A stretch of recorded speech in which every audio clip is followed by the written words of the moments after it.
Hello friends, good morning. हम अभी spectroscopy पढ़ रहे हैं और उसमें हमारा आईआर स्पेक्ट्रोस्कोपी चल रहा है। अब आईआर स्पेक्ट्रोस्कोपी में आज हम पढ़ेंगे सिलेक्शन रूल्स या चयन के नियम। सिलेक्शन रूल्स या चयन के नियम से इस बात का निर्धारण होता है कि कौन कौन से संक्रमण हमें प्राप्त होंगे और कौन से नहीं, या दूसरे शब्दों में हम कह सकते हैं कि कौन से कंपन आईआर स्पेक्ट्रम के लिए सक्रिय हैं और कौन से कंपन जो हैं वो आईआर स्पेक्ट्रम के लिए असक्रिय हैं या वो इसमें संक्रमण में भाग नहीं लेते। यूवी क्षेत्र से विकिरणों के अवशोषण द्वारा इलेक्ट्रॉनिक संक्रमण होता है, जिससे हमें यूवी स्पेक्ट्रम प्राप्त होता है और ये पदार्थ के बारे में जानकारी देता है। चयन के नियम के अनुसार कुछ संक्रमण आसानी से संपन्न होते हैं, जैसे 1s से 2p। इन्हें हम अलाउड ट्रांजिशन या अनुमत संक्रमण कहते हैं। इस पॉइंट को समझो बेटा। 1s से 2p में संक्रमण जो है वो अनुमत होता है और आसानी से संपन्न होता है। कुछ संक्रमण संभव नहीं है, जैसे 1s से 2s जाना। इन्हें हम प्रतिबंधित संक्रमण या फोरबिडन ट्रांजिशन कहते हैं। अणु विभिन्न प्रकार के कंपनों के कारण विद्युत चुंबकीय विकिरण के आईआर क्षेत्र से ऊर्जा का अवशोषण करके आईआर स्पेक्ट्रम देता है।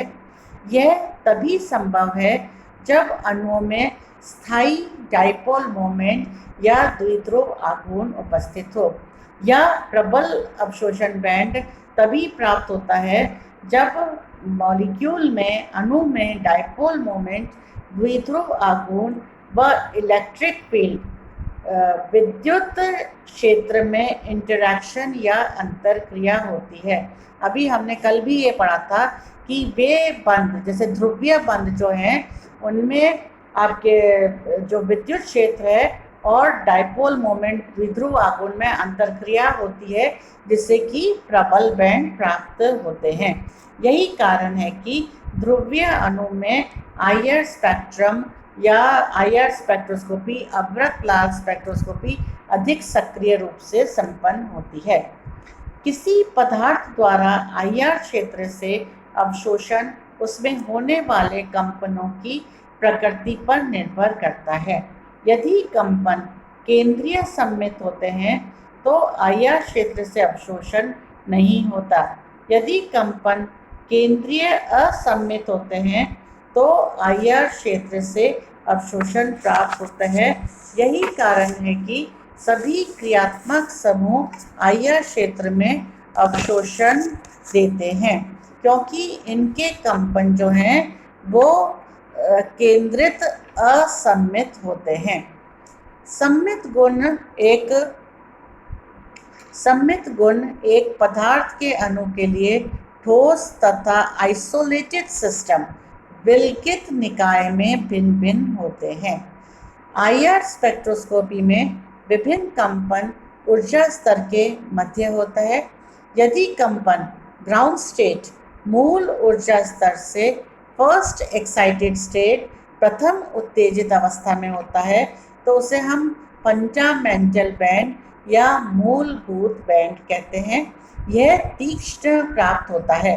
लेकिन यदि सेकेंड एक्साइटेड स्टेट में होता है, यदि निम्न स्तर से द्वितीय उत्तेजित स्तर में संक्रमण होता है तो उसे हम ओवरटोन कहते हैं और ये हमें कम तीक्ष्ण प्राप्त होता है। कल हमने इसके बारे में चर्चा करी थी। Now measurement of IR spectrum. किस प्रकार एक स्पेक्ट्रोफोटोमीटर जो है आईआर का, वो अणु की संरचना, किसी भी सैंपल के अणु की संरचना ज्ञात करने में कैसे भाग लेता है। आप चित्र में देखिए, मैंने डायग्राम में बता रखा है। पहले सोर्स ऑफ लाइट, ये आपका प्रकाश का स्रोत है। फिर इलेक्ट्रोमैग्नेटिक रेस, ये विद्युत चुंबकीय विकिरण में से निकलता है, जिसमें से एक जो है आपकी सैंपल जिसकी हमें संरचना ज्ञात करनी है उसमें जाएगा, और एक स्टैंडर्ड रेफरेंस मानक विलयन जिसका कि हम संदर्भ लेते हैं। यहाँ से फिर ये डिटेक्टर में जाएगा और रिकॉर्डर में हमें स्पेक्ट्रम प्राप्त होता है। प्रत्येक यौगिक IR स्पेक्ट्रम देता है, अतः किसी यौगिक का IR स्पेक्ट्रम लेने के लिए उसे शुद्ध रूप में लेना चाहिए। इस प्रकार मैंने आपको बताया कि चयन के नियमों की सहायता से किसी विकिरण के अवशोषण की आवृत्ति को हम ज्ञात कर सकते हैं। जैसे चयन का नियम है, उसी प्रकार एक और इम्पॉर्टेंट नियम है जिसे हम हुक्स लॉ या हुक का नियम कहते हैं। किसी बंध के तनन कंपन की आवृत्ति ज्ञात करने के लिए हुक के नियम का उपयोग किया जाता है। उन्होंने एक सूत्र दिया जिसके द्वारा हम कंपन की आवृत्ति आसानी से ज्ञात कर सकते हैं। इसके अनुसार कंपन की आवृत्ति बंध के बल नियतांक यानी फोर्स कांस्टेंट के वर्गमूल के सीधे समानुपाती होती है। फॉर्मूला देखिए, मैंने लिखा है आपका nu bar is equal to 1/2πc √k/ lambda and आपका सेंटीमीटर -1 म्यू k/म्यू। ठीक है, इसको हमने इस पे सॉल्व कर लिया तो m1 और m2 हो गए। यहाँ c जो है आपकी वेलोसिटी ऑफ लाइट है, प्रकाश का वेग है, जो कि कितना होता है 3 × 10⁻⁷ सेकेंड -1। म्यू जो है वो आपका रिड्यूस्ड मास है, समानीत द्रव्यमान है, और mu is equal to m1 m2 upon m1 plus m2 है। m1 व m2 जो है वो बंधित परमाणु का द्रव्यमान है। के आपका फोर्स कांस्टेंट बल नियतांक है जिसके द्वारा बंध सामर्थ्य प्रदर्शित किया जाता है। कंपन आवृत्ति या वाइब्रेशन फ्रीक्वेंसी का मान दो फैक्टर्स पे, दो कारकों पर निर्भर करता है। पहला आपका बॉन्ड स्ट्रेंथ यानी कि बंध सामर्थ्य, और दूसरा रिड्यूस्ड मास या इसे हम कहेंगे समानीत द्रव्यमान। यदि बंध सामर्थ्य K का मान बढ़ाया जाए तथा समानीत द्रव्यमान का मान कम किया जाए तो कंपन आवृत्ति के मान में वृद्धि होती है। अब आप देखिए, हम यहाँ बता रहे हैं आपको CH बंध के तनन कंपन के लिए कैसे आवृत्ति हम ज्ञात करेंगे। CH बंध तनन कंपन के लिए कंपन आवृत्ति का मान निम्न प्रकार ज्ञात कर सकते हैं। अब यहाँ पे जो बल नियतांक है K is equal to 5 × 10⁻⁵ gram second minus square. Carbon परमाणु का द्रव्यमान जो है वो 20 × 10⁻24 ग्राम्स है, और हाइड्रोजन परमाणु का जो द्रव्यमान है वो है 1.6 × 10⁻24 ग्राम्स। अब हमारा फॉर्मूला जो है nu is equal to 1/2π √k/m1 m2 upon m1 plus m2। हम सारी वैल्यूज़ जो है रखेंगे तो हमें प्राप्त होता है 3.1 × 10⁵ मीटर -1।